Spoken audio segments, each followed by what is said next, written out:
Hey everyone, what's up and welcome back to my channel and welcome to another DIY video. If you're new to my channel, definitely consider hitting that subscribe button, hit that notification bell so you're notified each and every time I post a video. I post weekly videos and I'm always posting some way to do something yourself and learn something new. So in today's video, I'm going to show you guys how you can create a text shadow in Inkscape and then upload it into Cricut Design Space. I'm actually making some photo booth props, so I decided to just go ahead and record and show you guys how you can actually make this shadow text because it actually took me a minute to figure out as well. So I wanted to share this information with you guys. So this is the final look of it. In this tutorial, I'm just going to show you guys how to actually create the different layers of shadow. And then in a future video, I will show you guys, once it's in Cricut Design Space, how you can cut it out on your cardstock and place it all together to make different photo props for, all types of parties and events or even cake toppers. So let's go ahead and get started. So you're going to want to download Inkscape first. Let me start over and get out of that. And it's free. I'll leave a link down below for you guys to check it out. It's really pretty simple compared to a lot of other softwares. So you're going to come over here to your A, and this is going to be your text right here. So I'm going to type in bride.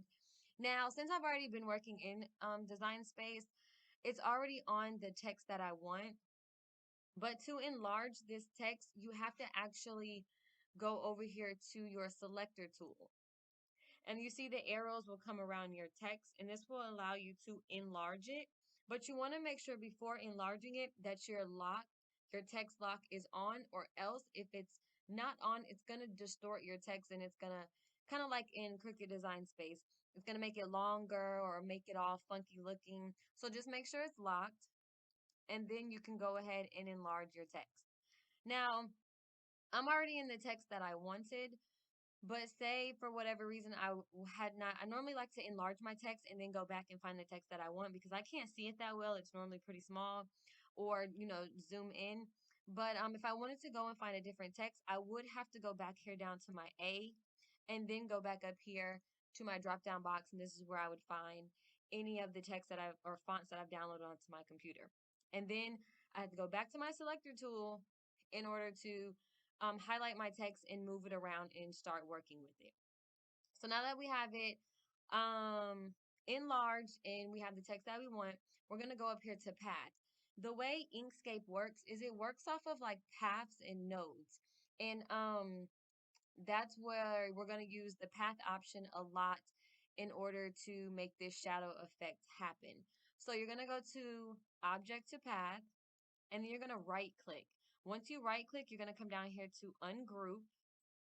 And now you can see it has highlighted each letter individually. So once you have right clicked and you have ungrouped, you're going to go back up here to path, and then you're going to go to union. So now we've created one full path for our text. Keeping your text highlighted, we're going to go back up to path, and we're going to go to linked offset. Now you'll notice this little diamond has appeared.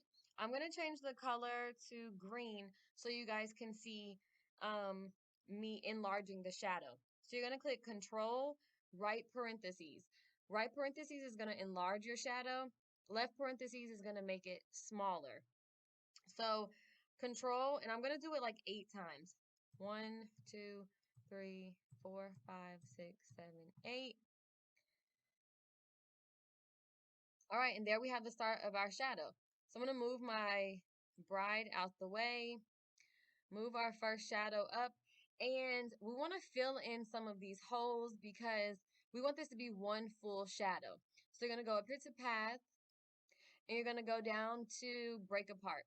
And you see how it automatically highlights all the little holes that are in our first shadow. You're going to go back up to path, and you're going to go to union. Union is literally like welding, in my opinion, in Cricut Design Space. Now we have one fully filled in shadow.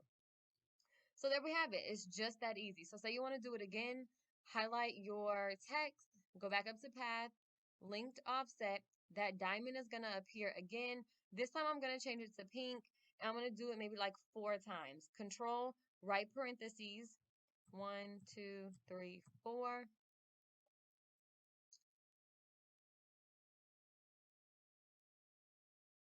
And you could leave it like this if you want. Just, right over it and it will cut out just like this. Or say you want to fill it in, you would go back to path and then break apart. It's going to highlight all the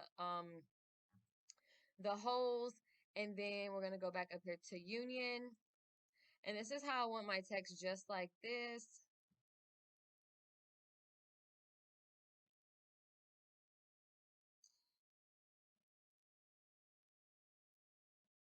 And see, it's literally just that easy, guys. So now I have my 3 layers. And now I want to upload this into Design Space. So what I'm gonna do is go over here to File, and I like to save it with, I think I've already saved the first one that I did, but I like to save it with the actual name of the text just in case I need to make it again or I want to know what text I use for that specific project. So you'll go over here to File and then Save As. Now I'm just gonna save over the second one that I did. And as you see, I just put bride. Then this is actually the name of the text that I use. And this is just the second one. You want to be sure to change Inkscape SVG to plain SVG. Then you're going to save it. And this is just saying I want to replace it over the original one that I did. So I'm going to say yes, replace it. Now we're going to go back over to Design Space. And I'm going to just make that a little smaller. And we're going to go to Upload.